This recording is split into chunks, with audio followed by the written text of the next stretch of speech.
నమస్తే అండి, నేను రజా. దువ్వాడ శ్రీనివాస్. దువ్వాడ శ్రీనివాస్ గారు అధికారం పోయిన తర్వాత కూడా పవన్ కళ్యాణ్ గారి మీద చాలా ఘోరమైన ఎలిగేషన్స్ చేశాడు.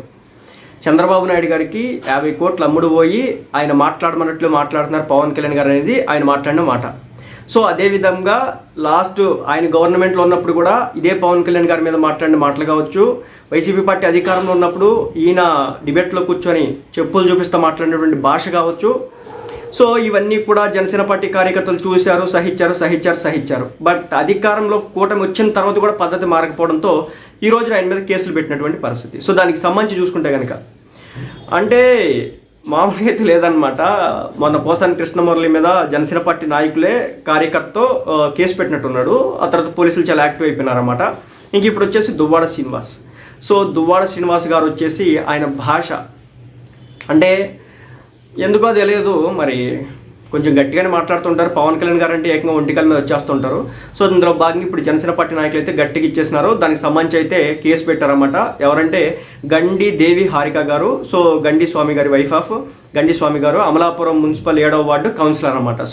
7వ వార్డు కౌన్సిలర్ ఎవరైతే అమలాపురంకి సంబంధించి ఉన్నారో మున్సిపల్ కౌన్సిలర్, ఆమె వచ్చేసి గండి దేవి హారిక గారు అయితే ఈ మీద పెట్టడం జరిగింది. దీనికి సంబంధించి కేసు చూద్దాం అనమాట.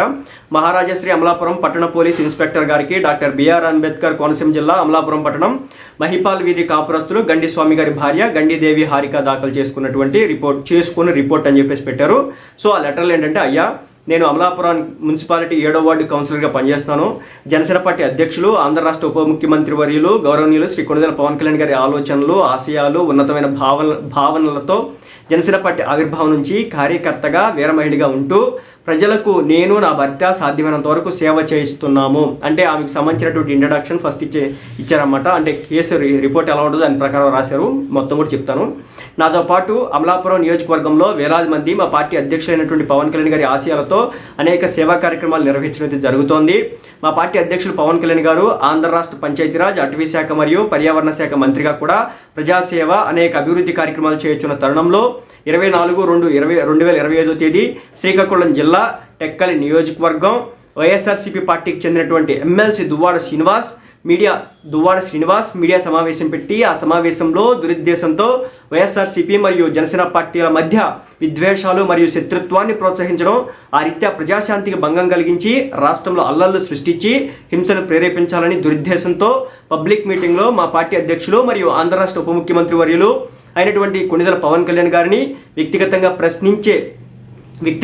ప్రశ్నించే పవన్ కళ్యాణ్ గొంతు మోగబోవడానికి కారణం పవన్ కళ్యాణ్, చంద్రబాబు నాయుడు నెలకి 50 కోట్లకు అమ్ముడుపోయినటువంటి దిక్కుమాలిన పవన్ కళ్యాణ్, జనసేన నాయకుడు, జనసేన కార్యకర్తలారా, సైకోల్లారా, మీ నాయకుడు ఎందుకు ప్రశ్నించాడో అడగండి, దమ్ముంటే లోపల వెయ్యండి అంటూ చిటికలు వేస్తూ ఉద్వేగంతో ఊగిపోతూ దుర్భాషలాడి పవన్ కళ్యాణ్ గారిని వ్యక్తిగతంగా దూషించడమే కాక జనసేన కార్యకర్తలమైన మమ్మల్ని సైకోలంటూ మనోభావాలు దెబ్బతినే విధంగా, అలానే రాజకీయ పార్టీల మధ్య విద్వేషాలు, గొడవలు, కక్షలు, హింసలను ప్రోత్సహించి ప్రజాశాంతికి భంగం కలిగించే విధంగా మాట్లాడినారు.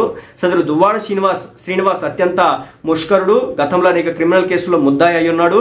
సదరు శ్రీనివాస్ ప్రజాప్రతినిధిని మరిచిపోయి ప్రజాశాంతికి భంగం కలిగించే విధంగా మాట్లాడి మమ్మల్ని అవమానపరచడమే కాకుండా గతంలో అనేక మార్లు పవన్ కళ్యాణ్ గారిని మరియు కార్యకర్తలను వ్యక్తిగతంగా దూషించి మా మనోభావాలను దెబ్బతీసే విధంగా ప్రవర్తించాడు.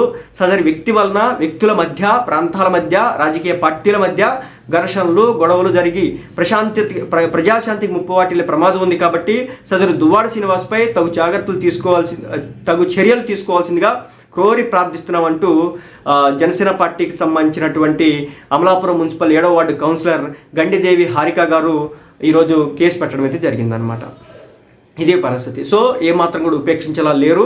జనసేన పార్టీ నాయకులు పవన్ కళ్యాణ్ గారి మీద మాటల దాడి చేస్తే, అంటే అధికారంలో లేనప్పుడు మాటల దాడి చేసినాం కదా, అధికారం వచ్చిన తర్వాత కూడా మాటల దాడి చేస్తామంటే ఏమాత్రం కూడా ఉపేక్షించమని చెప్పేసి జనసేన పార్టీ నాయకులు అయితే చెప్తున్నారు. ఒక విషయం అయితే గుర్తుపెట్టుకోవాలా, రాజకీయాల్లో హుందాతనం అవసరం, రెస్పెక్ట్తో గౌరవించుకోవాలా. అది చంద్రబాబు నాయుడు గారినైనా, జగన్ గారినైనా, పవన్ కళ్యాణ్ గారినైనా, మంత్రులైనా. కానీ ఎందుకో తెలియదు, ఒకళ్ళ మీద ఒకళ్ళు ఏదో కత్తులు కట్టి, ఏదో కోడి పంజులకి కత్తులు కట్టినట్టు ఆ విధంగా కత్తులు కట్టి మాటల తోటాలు పేల్చుకొని మీడియాలో రచ్చకెక్కి ఆ తర్వాత విద్వేషాలు రెచ్చగొట్టుకోవడం కారణం ఇది ఈ విధంగా కేసులు పడేటటువంటి పరిస్థితి ఉంటుంది.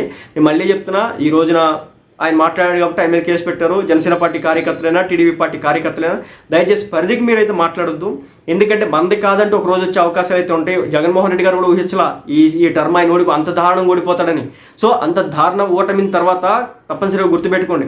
అదేవిధంగా ఉత్తరాంధ్ర జిల్లాల్లో ఒక ఎమ్మెల్సీ టీచర్స్ ఎమ్మెల్సీకి సంబంధించి కూటమి ప్రభుత్వానికి రాకుండా ఒక ఇండిపెండెంట్ అభ్యర్థి కూడా గెలిచినాడు. కాబట్టి కాలం ఒకేలా ఉండదు ఏ పార్టీకైనా. కాబట్టి జాగ్రత్తగా ఉండండి, బూతులు తిట్టొద్దు. ఏదైనా మాట్లాడాలంటే కన్స్ట్రక్టివ్ క్రిటిసిజం చేయండి. అంతే తప్ప ఎట్టి పరిస్థితుల్లో కూడా బూతు పంచాంగాన్ని ఎత్తుకోవడం కానీ, బూతు పోస్టులు పెట్టడం కానీ, లేదంటే ఇది ఈ మాదిరి 50 కోట్లకు అమ్ముడుపోయిన 60 కోట్లు ఎవిడెన్స్ లేని దుర్భాషలాడితే మాత్రం చర్యలు తప్పనిసరిగా తీసుకుంటారు. ఇప్పుడు దువ్వాడ శ్రీనివాస్ అంటే తట్టుకోగలుగుతాడు, బాగానే ఒక మాదిరి ఆస్తులు అయితే ఉన్నాయి, పార్టీ అండాదండలు ఉన్నాయి కాబట్టి తట్టుకోగలుగుతాడు. కానీ సామాన్యులు తట్టుకోలేరు. కాబట్టి ఆ విషయంలో చాలా అంటే చాలా చాలా జాగ్రత్తగా అయితే ఉండండి. ఏదైనప్పటికీ కూడా జనసేన పార్టీ నాయకులు కార్యకర్తలు అయితే పవన్ కళ్యాణ్ గారిని ఒక్క మాట అన్నా కానీ ఉపేక్షించే విధంగా అయితే లేరు. ఎంత దాకైనా వెళ్ళడానికి, ఎక్కడ దాకైనా వెళ్ళడానికి, ఎంత పోరాటాలైనా చేయడానికి, ఎదుటోడు ఎంత తోడైనా సరే రోడ్డుకి లాగడానికి, కింద కూర్చోబెట్టడానికి జనసేన పార్టీ కార్యకర్తలు అయితే ఈ రోజున ఉన్నారని చెప్పొచ్చు. దీన్ని బట్టి స్పష్టంగా అయితే నాకైతే అర్థమైంది. కాబట్టి ఇది జనసేన పార్టీకి శుభ పరిణామం. కానీ ఏంటంటే మంచి మంచి నాయకులు ఉన్నారు కదా, ఎమ్మెల్యేలు, మంత్రులు, ఆ స్టేజ్లో ఉన్న వాళ్ళు ఉన్నారు కదా జనసేన పార్టీ తరఫు నుంచి, వాళ్ళు కేసులు పెడితే గట్టిగా ఉంటుందేమో.